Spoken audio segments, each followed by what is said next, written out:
Sa puntong ito, kausapin po natin si Batangas Governor Vilma Santos Recto. Magandang gabi po. Congratulations po, Governor V.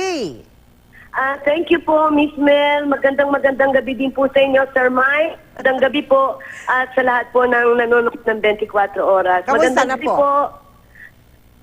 Kamusta na po, Governor? Nakabawi na ba kayo sa pagod? Sa kampanya at itong eleksyon? Hindi pa po. Hindi pa rin. Nag-victory party na ba? Po ngayon, maybe na ano po, na in a way, napagod na rin po. Pero after naman all this po, magbabakasyon ng konti para maka-unwind lang po. But at least happy naman po. No? Happy, hindi lang happy. Ano, Gob? Happy. Nag-victory party na po ba kayo? Hindi pa po. Kanina lang po nagkaroon ng formal na proclamation. So siguro po bago magbakasyon ay magkakaroon naman ng parang get-together po. Governor, ano daw ang secret ng Vilma Santos mula nung pagtakbo ninyo bilang mayor hanggang pagkagobernadora? Hindi pa natatalo? Ay naku, nalalandslide pa. Meron ba bang sikreto? Wala po. Siguro ang pinaka-importante lang po, yung tiwalang binibigay po ng Batanggenyo sa akin. Binabalik ko lang po ng tapat na serbisyo at walang pangako. Ang importante lang po, basta't alam nila sa kaya, sa abot ng aking makakaya, sisiguraduhin ko lang po, habang ako po ang nanay ng Batangas, na ang para sa tao dapat po mapunta sa tao. Yun lamang po. At ako naman po'y lalaki rin kausap. Pagka meron, pag wala. I don't play na nagpapapogi, yes ka, intay ng intay, wala naman. Ganun lang po, pagiging totoo sa kanila. Pero, Senator V, kanina sa report ni Julius Segovia, medyo nagbitiw ng konti si Senator Ralph Recto eh. Wala pa daw mag-asawa sa Senado.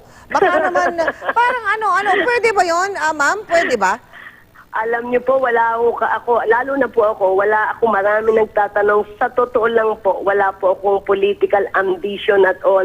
In fact, hanggang ngayon po, sinasabi ko sa kanila kung bakit ako nandito at nagsasalita bilang gobernador, hindi ko rin po alam. Never in my wildest dreams, but I guess it was meant. So, ganun lang po yun. Pero magplano po ng ambisyon sa politika, hindi po. Nakakadiskaril po yun pag ganun. Now that I've given the chance to serve Batangas again for the last term, another 3 years, I will just do my very best because I'm looking forward to get my report card. Yun pong hinihintay ko, na makuha ko po yung report card pagkatapos po ng 9 na taon na pagsisilbi po as governor and another 9 years as the mayor of Lipa. Pero Governor V, hindi nyo sinasara ang pinto diyan sa suggestion ng inyong mister? Na sa Senado? Yes. Mahirap po Hindi niyo magsalita sinasara. Yes. Mas mahirap po magsalita ng tapos, pero Yes. hindi ko po maisip, hindi ko po ma-entertain sa utak ko eh. Hindi, sa totoo lang po. But ayoko po magsalita ng tapos, pero sa totoo lang, hindi ko pa po ini-entertain sa utak ko. Ayoko pong madiskaril pag gumawa ng desisyon eh. Oo nga. Kasi mag-aalaga ka ng tao, baka ayoko po nung ganun. So, Pero, ano na lang ho, we live by the day as a public servant. Pero, correct me if I'm wrong, Senator Ralph Recto would know what to do to convince you, correct? He should. You know, even the time when I ran, first time po ng pagka-mayor sa Lipa, last the first time, 98 po. Hindi naman po niya ako in-encourage and discourage. Hindi rin po niya ako in-encourage. Talaga lang pong nag-know ako, pinuntahan po ako ng mga tao. Same thing nung tumakbo po akong governor na ayoko nga po, but nagpunta po yung mga tao and I prayed for it and I got the sign. So wala, ganun lang po, I rely on that. But with Senator, no doubt, he is my mentor. Kaya po kung kahit paano po yung nagiging epektibo naman yung serbisyo ko, pinagmamalaki ko rin po, he is my mentor.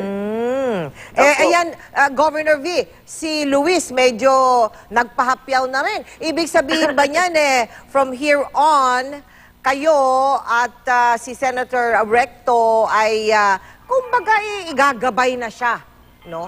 Kung saan siya patungo sa kanyang career in politics, Governor V. Nagtanong po ako sa kanya na kasi ang tagal din ng binuhay na 15 years na po ako ang public servant. Tinanong ko rin po, son, is there, just in case may interest ka ba na maging isang public servant? I mean, public service is the word na may interest ka ba? Sagot po niya, yes, ma'am. But again, ang sinabi rin po niya na, but this is not the right time. It will come kung darating po. At yun din po ang payo ko sa kanya kasi hindi po biro yan eh. Bukasyon yan. You cannot just go there because may pangalan ka. Hindi po biro. Sakripisyo po yan talaga. At ang pinakamaganda lang dito ay yung balik ng tiwala sa iyo. Yun lang po ang pinakamaganda. But knowing that, meron siyang daladalang ganun, kanaisan, Governor V, na maglingkod din, katulad ninyo. Ibig ko ba sabihin ngayon pa lamang ay gagabayan nyo na yung anak, no? Para dyan sa ganyang klaseng career.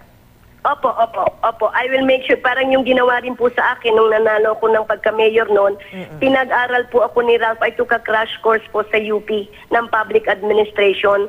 Para nang sa ganun, pagpasok ko, kahit paano, alam ko po ang gagawin ko. Siguro kung talagang didesisyonan po yun ng anak ko, I will do the same. Maraming salamat po, Governor V. Si Mike Enriquez po, may katanungan para sa inyo. Sir Mike, kamusta po? Gobernadora, good evening. Congratulations. Salamat po, Sir Mike. Isa lang may tatanong ko, Governor Gob. Huling 3 taon nyo na bilang ina ng Batangas. Ano ang maasahan na to? Ano ang mga gusto nyong bigyan ng prioridad na mga kailangan pangtugunan itong susunod na 3 taong ito? Alam niyo po, basic lang.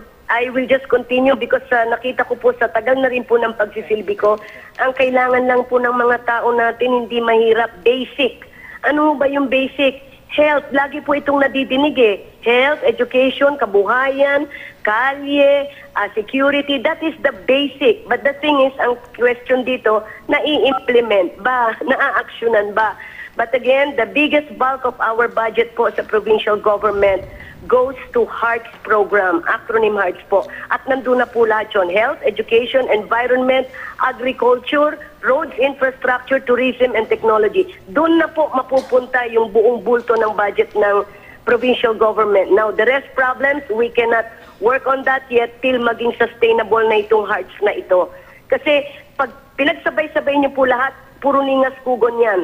So let's concentrate on this. Additional schools, school teachers, fix your district hospitals, put facilities, give livelihood through cooperative, livelihood, infrastructure, para po may pagkakataon na magkaroon ng trabaho, that investors will come in. Tourism, because Batangas is beautiful. And ang maganda po, may access na kami because of the Star Toll, SLEX.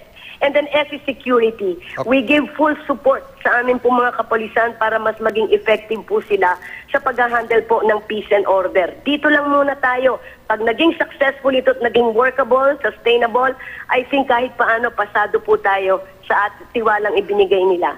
Muli, Gob, congratulations. Maraming salamat sa panayam. Magandang gabi po sa inyo dyan sa Batangas. Maraming salamat. Salamat din po, Sir Mike, Miss Mel. Maraming salamat. Magandang gabi po sa inyo. Maraming salamat po.